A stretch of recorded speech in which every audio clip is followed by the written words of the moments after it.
はい、というわけで本日の動画なんですけれども、何？髪が短くなって顔がでかく見える？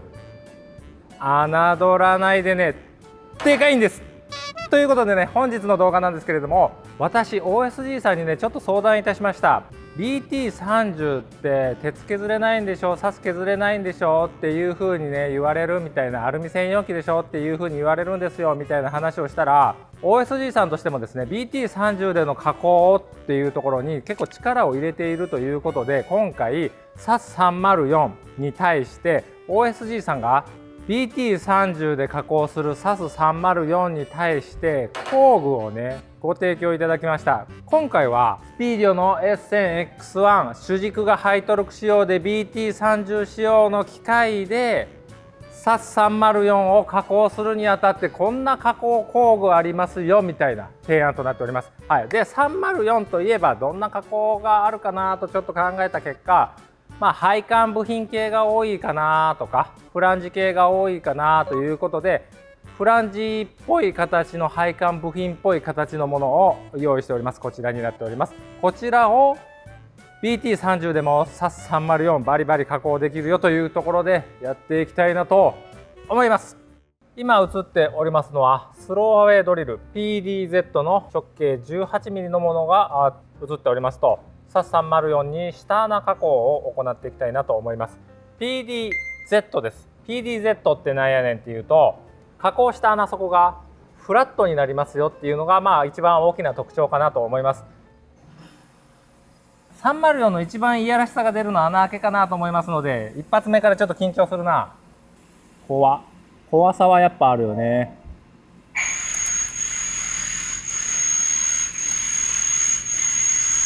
この速度凄まじいな。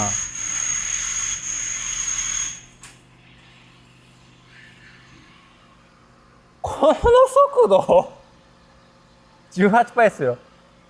ステップ入れてましたよね。3ミリステップを刻んでおります。保険で真ん中ら辺で一旦 R 点までこうピットを逃がすような設定にしておきましたが、こんな感じ。304の直径18ミリの中こうフラットですごいね。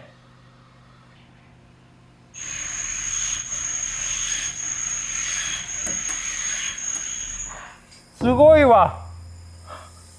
今回のプランの中で一番ビビってた加工がここなんですよ。あとは余裕だわ。 PDZ すごいね。こんな感じか。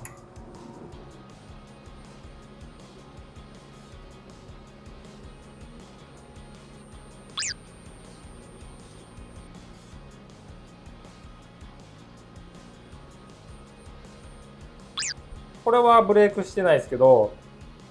大半がブレークしていますね。はい。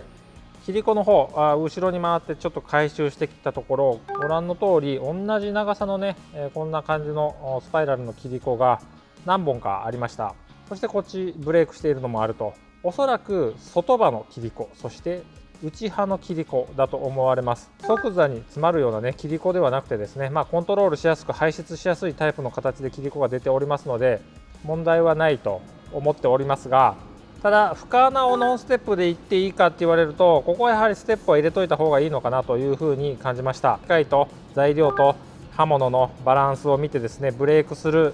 回転当たり送りの調整をしてからノンステップっていうところに踏み込んでいった方がいいかなと思いましたので、とりあえず 2,3mm のステップは入れといた方がいいのかなと思いました。18パイの場合は。はい、今映っておりますのは AEVMLN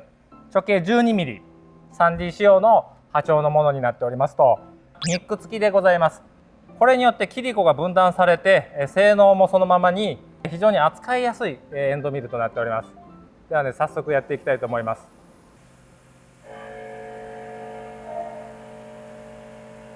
カタログを見ると、何パターンかの加工の条件があって、で一番優しい条件で今加工しているんですけど、優しすぎるかそうか、条件上げたいな。まだまだいける音ですもんね。ちょっと条件上げましょ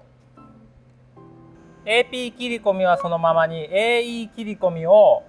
倍の 1.2mm に変更しました。そしてカタログに準じた回転数と送り速度に変更いたしました。要するにカタログスペックです。はい。そろそろ 1.2mm の切り込みに今なったぐらい。はい。余裕だな。主軸負荷はどんな感じですか？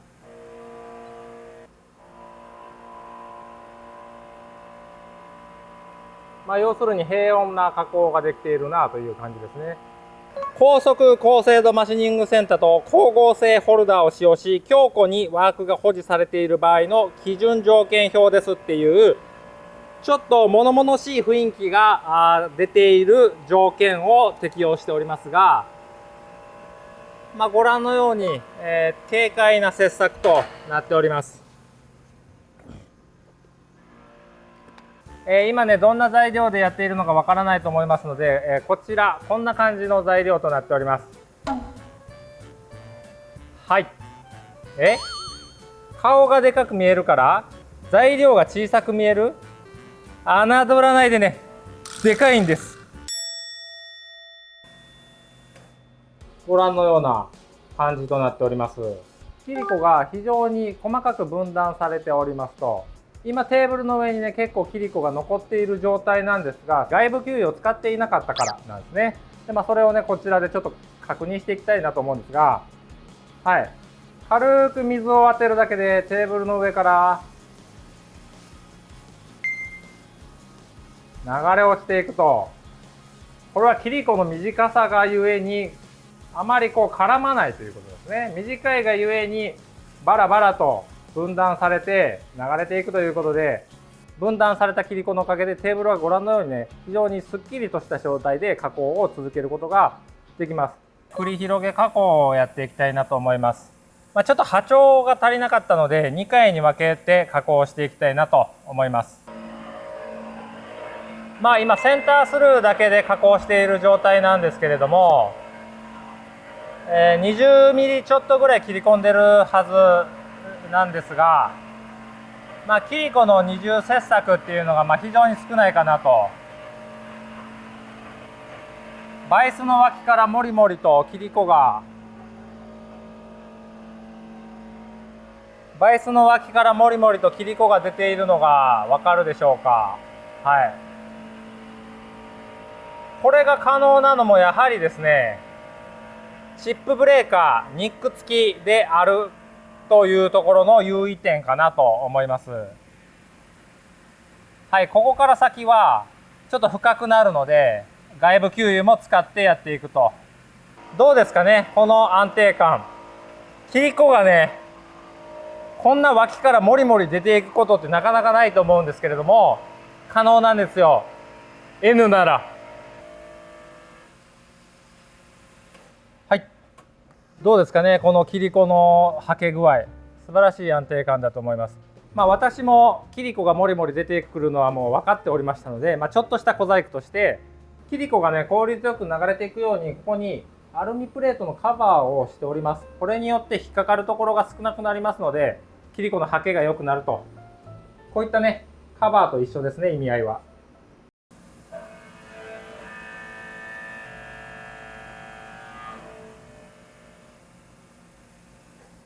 はい。外形加工が終わりました。内径の仕上げもね、やっていきたいなと思うところなんですが、さっきも言った通り、作りたいサイズと、あとつかみしろの分も含めると波長が微妙に足りないので届かないんですよね。ということで、次の工具いきたいと思います。AEVMFE スリムシャンクタイプの AEVM シリーズとなっております。シャンク径が6で、ホルダーから刃物の先端までの突き出しが今 60mm ありますので、10D ぐらいの突き出しになってるんですけれども、ビビらずにいけるのか。 AEVM シリーズスリムシャンク、ビビらんな。そうなんか。そうですか。ほんまにビビらんかったな。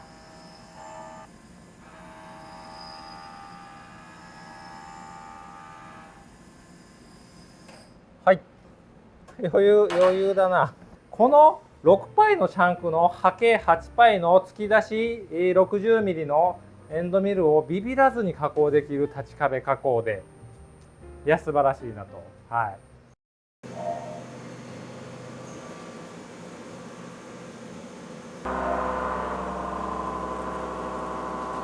はい、ご覧のように非常にいい感じにバリが出ているということで、面取りをしていきたいと思います。単純に他刃のソリッド面取りの方が早いわけなんですけども、ご覧のように突き出しを取れるっていうことと、突き加工、そして、2D 系の面取りもできるということで、その汎用力をちょっと試してみたかったということでやっていきたいと思います。まずは上面の面取りを 0.5mm で取っていくと、あんまりねチップ式の面取りツールって使ったことないんですよね。こういう普通のところはいいんですけれども、この下のところフランジの出っ張りの部分あるじゃないですか。ここに C4 を取っていきたいと。そうするとやはり突き出しも必要だし、負荷も高いしというところで、どうなんだろう、これいけるんだろうかっていうところが見どころになっておりますと。もうすぐ一周終わりますと、荒取りなしの C4 行ってみましょう。いけんのかな。怖っ。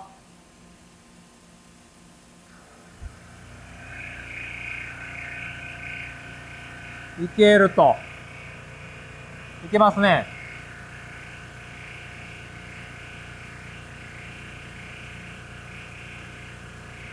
ブリブリ取ってるけど音は大きいけれども、ご覧のように負荷はそれほど高くない、そんな状況でございますと。でも別に無理をしているっていう感じではないかな。割と普通にいけてるなっていう感じですね。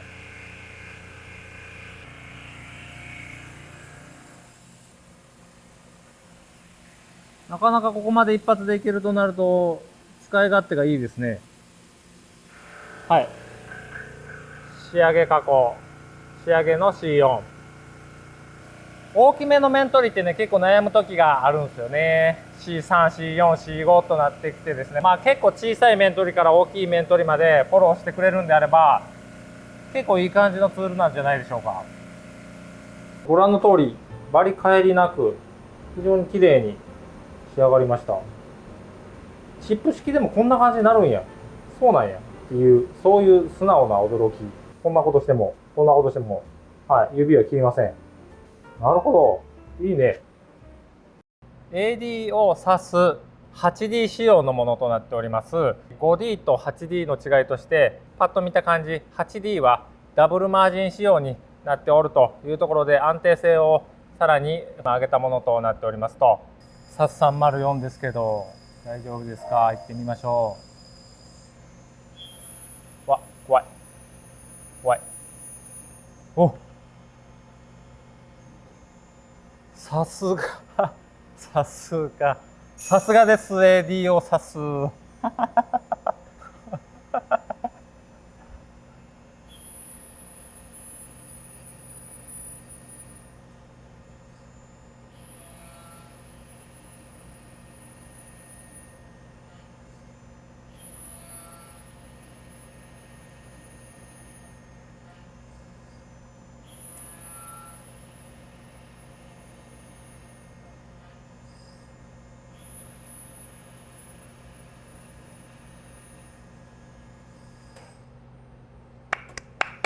ブラボー。さすがにちょっと息止めとったな。センタリングなし、ガイド穴なし、45mm を 5mm の直径でノンステップ一発加工というところで、何穴だっけ、6穴連続で加工いたしました。もうさすがやな、 ADO はほんまにすごいな。ドリルの切れ子はこんな感じで非常に細かく分断されているといった感じですね。こんな感じ。はい。はい、2D 輪郭、2D 面取りをしましたが、こういった加工が本来の活躍のしどころかなと思います。はい。はい、こんな感じで、穴もバッチリ開いて、面取りも光沢のある感じにね、仕上がっているかなと思います。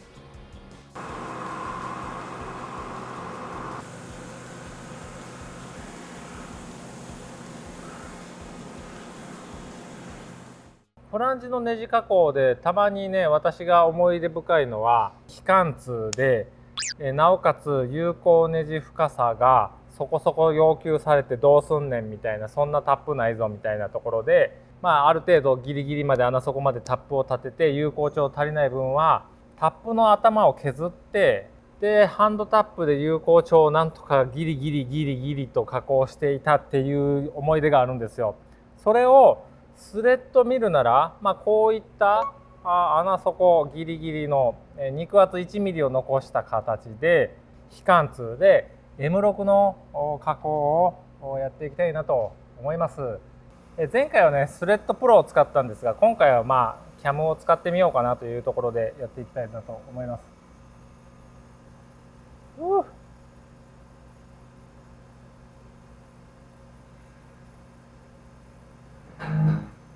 あ、加工してんのか？なんか変な音したけど。折れた。今回のプランの中で一番ビビってた加工がここなんですよ。あとは余裕だわ。折れた。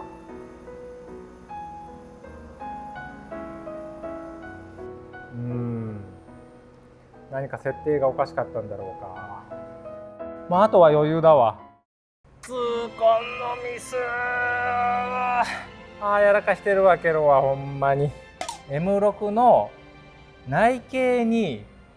パスをつけてた。だから 5. 点何歩とかっていう径にパスをつけてた。それだわ。キャムのねモデリングをネジに見立てた感じのモデリングにしてたから、気を利かせて CAD はやはり内径でね作ってるんですよ。そこにパスをつけたもんだから小さく作ってるってことですね。くそがほんまにやらかしたな。トラウマ化してしまったやないかほんまに。よし行くぞ。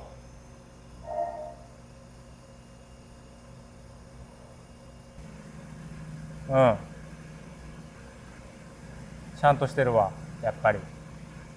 音が。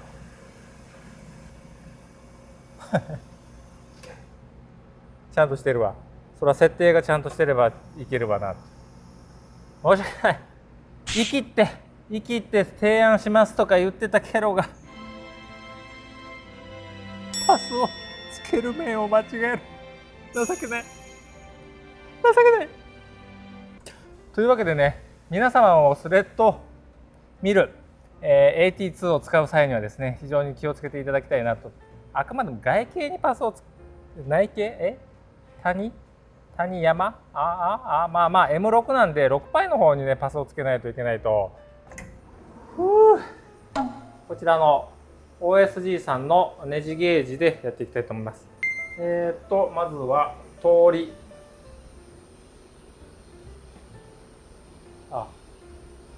全然入るか。全然入るわ。通りが入ります。止まりが入らん。以前使った時はね、スレッドプロという OSG さんの、プログラム作成ソフトを使ってやっておりますので、座標を指示するだけでいけたということで、こういったね折り方をしなかったんですけれども、私がおっちょこちょいで新しく作り直してまるでミスしてなかったかのように動画を撮ってもいいんですが、こういうミスがあるということを私が共有することによって皆さんのミスが減ることを祈りたいなと思います。それなりの数をまとめて加工していきたいなと思います。CAM でやったがゆえにミスったですけれども、設定をね。ただCAM でやることによって座標をいろいろ展開していくのはやりやすいかなと思います。キリコをはけさすことを考えると、ご覧のようなクーラントの使い方をすると確実かなと。外部給油を使われる際にはもうバチバチに刃物にね給油ポイントを当てて加工されるのがいいかなと思います。加工終了まで早送りしたいなと思います。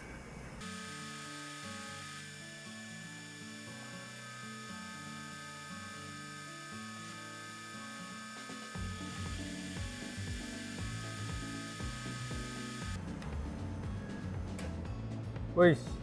加工終わったよーと。はい、ご覧のように通りますと、止まりはここで引っかかって回りません、止まり入りませんという感じでございます。穴底の位置は 7mm で設定しておりますと、こちらのボルトが首下、約 10mm となっておりますと、はい、こちらのボルトをちょっと差し込んでみたいなと思います。キュッキュッキュッキュッキュッとここで止まりましたと、4mm より若干低い位置にネジの座面が来ているかなというところですね。つまり 7mm の穴深さに対して 6mm 分ネジをねじ込めるというような状況になっておりますと、素晴らしい。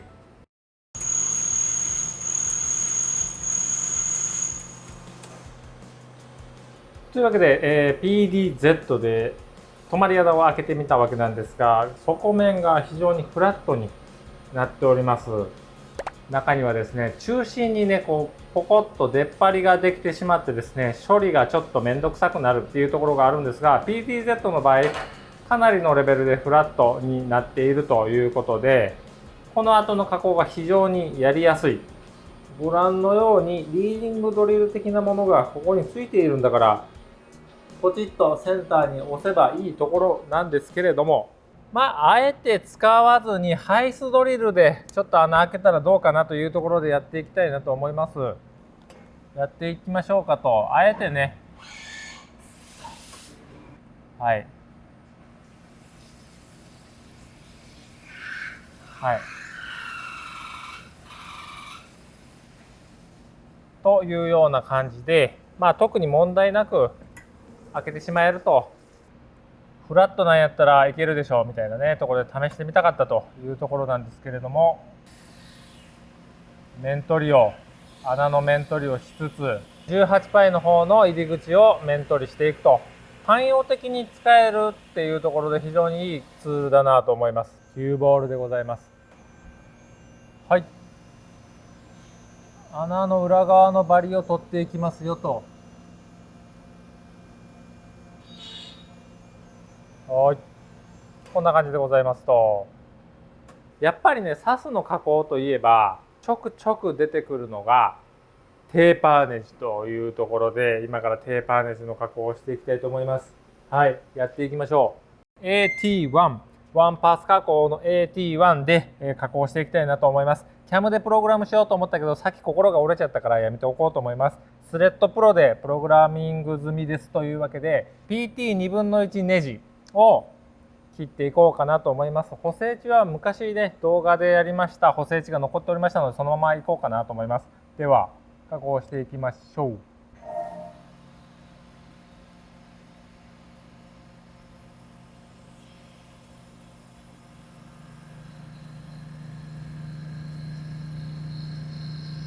過去動画も合わせて見ていただければと思うんですが、まだ見てない人は、2分の1テーパータップを立てるのめちゃくちゃトルクかかるんですよ。トルクかかるんですけれども、ご覧のような負荷状況となっておりまして、超イージーなんですよ。CAM のプログラム出力はちょっとやめときましたけど、テーパーネジのプログラムはちょっともろもろね、難しいんですよ。テーパーネジゲージでチェックしていきたいなと思います。そういえばこんな位置だったっけ。はい、ご覧のようにここね、はい、ゲージ入っておりますと、これでね一応 OK でございますと、非常に安定感のある加工が、ここでもなんとなくイメージがついたんではないでしょうか。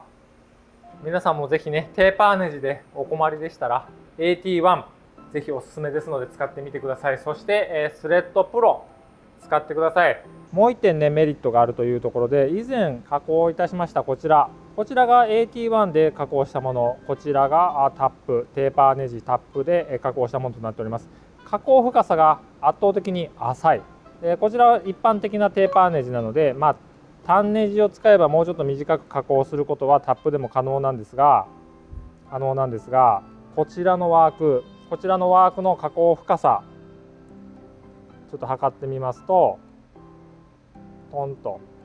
はい、こちら 16mm の下穴深さとなっております。単ネジでも PT2 分の1タップは 17mm ほど加工深さが必要ですので、この加工できないんですよ。この設計はこの AT1 じゃないと加工できない寸法になっております。はい。加工屋さんとしてはこれ非常にありがたいポイントかなと思います。設計者の皆さんもどうしても浅くする必要があるっていう時は AT1 があるよ、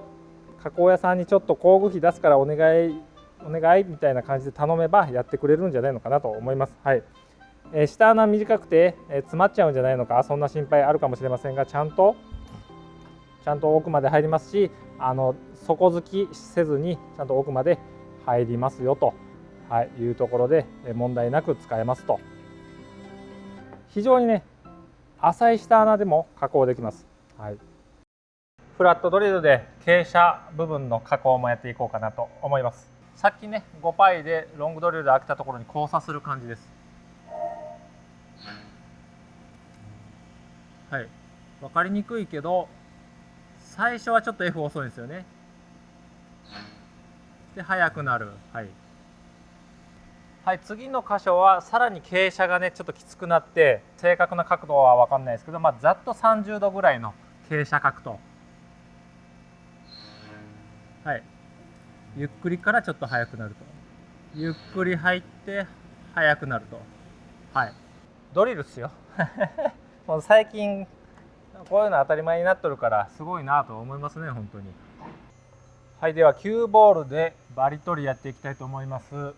見えなくなるのでちょっとドライでやらさせていただきたいなと思います。はい、皆さんはクーラントかけていただければと思います。そして304はね、どうしても帰りが出やすい、粘いので、なのでアップカットダウンカット両方走らせることによって帰りが非常に取りやすいです。はい、大体取れます、両方走らせると。5mm の穴に 5mm のフラットドリルで交差穴を作ったわけなんですが、この交差している部分の裏張りを9ボールで取っていきますよと。シミュレーションはね見ておりますので大丈夫だと思うんですが、はい、こんな感じで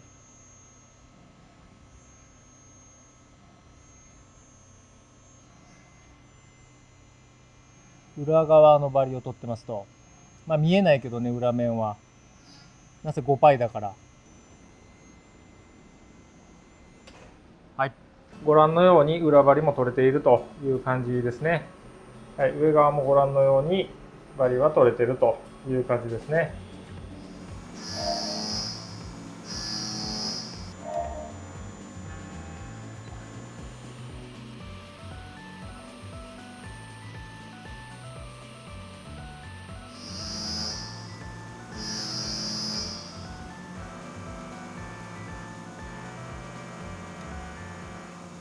さて、いよいよ最後の工程となっておりますと、 ADO サスのタップ下穴と、そして AXPF で行います、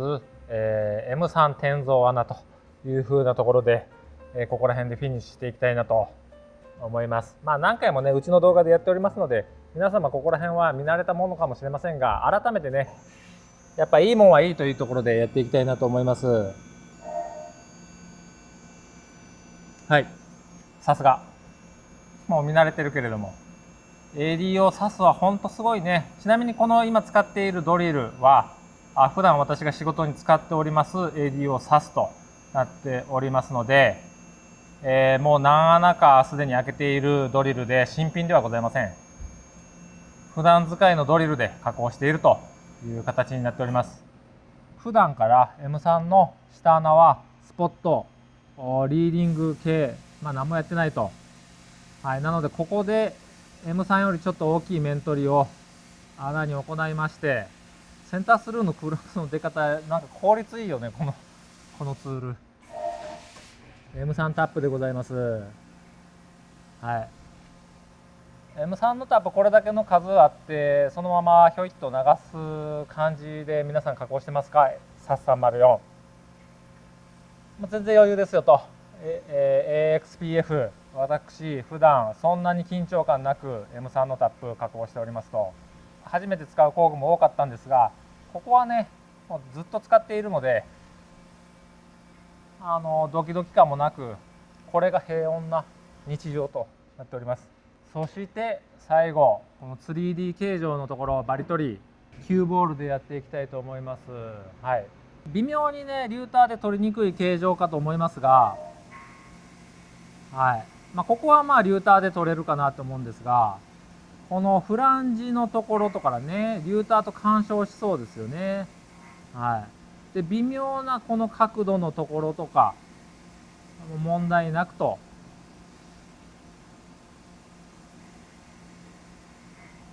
SAS304 に関して言えばアップカットとダウンカット両方走らせることによって二次返りの低減をやっておりますと、やはりね片側ワンパスだけよりかは両側から走らせた方が帰りは少ないかなと思います。はい、BT30 でも SAS304 問題なく加工できるよということで、こちらの材料から、はい、こちら削り出してみましたというところで 3D 加工も非常に綺麗にできております。主軸トルクがものを言うテーパータップでも AT1 を使えばご覧の通り非常に高品質なテーパーネジが低い力でね加工できますと。肉厚の薄いフランジに止まり穴のタップも加工できますと。ミス取ったやないかいと。はい、これはもう本当ケロのミス、申し訳ない。立ち壁を内径に選定したのは私のミスですけど、見にくいですけど、非常に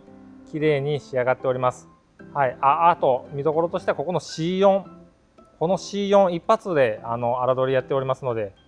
他の工具で荒取りして仕上げだけさらっと取ったわけではございません。あとここの 0.5 のところ面取りしましたが、こうやってね指をこすって怪我をするような帰りは全くないですよ。なんですけど爪を引っ掛けに行くとあるにはあるなみたいな感じですね。許容範囲かとは思いますけどね。はい、こっちの角度で爪を当てるとちょっと引っかかる。これぐらいの角度だと引っかからないっていう、そういう帰りですね。こういうところのバリ取り、リューターでやろうとしたら結構大変でしょう。こ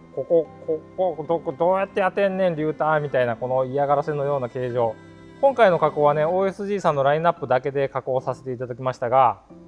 さすが総合メーカーといったところでしょうか。何でもござれという感じでございますね。はい、知ってる人は知っている、知らなかった人は覚えてねということで SAS304BT30 でも削れますよというところでやってきましたが、今回の動画いかがだったでしょうか。もちろんねハイトルク仕様の主軸が必ずしも搭載されているとは限らない、センタースルーオプションを入れてるかどうかもわからないけれども、しかしですね BT30 の枠にはしっかり収まったこちらのエッセンスピーディオでステンレス加工可能ですよというところで、 BT30 の常識がちょっと古かった皆様、ここいらで更新していただければなと思います。もちろんね知っている方も大勢いらっしゃると思います。そういった方はねもうすでにバリバリ削ってガンガン売り上げ上げているんではないのかなと思います。なんせね機体が安いことによるメリットっていうのはそのまま製品価格に転嫁できますので付加価値になりますよねっていうところで、 BT30 で SAS304 を削る価値、鉄を削る価値っていうのは非常に大きいというところは言えるかなと思います。そして特別な工具を使って加工したわけではないんです。はい、こちら OSG さんのカタログなんですが、このカタログに標準的に載っている型番で今回加工しております。そしてその標準型番に標準で記載されておりますカタログスペックで削っておりますということで、実はね特別なことは何もしていない。再現性のない特殊工具を使っての SAS304 のパフォーマンスとかだったらばケロは何言ってんだって話なんですが、普通に買える工具を普通のカタログスペックで運用できるということなんですよ。しかも別にカタログスペックの中でも加減値を入力しているわけではなくて、真ん中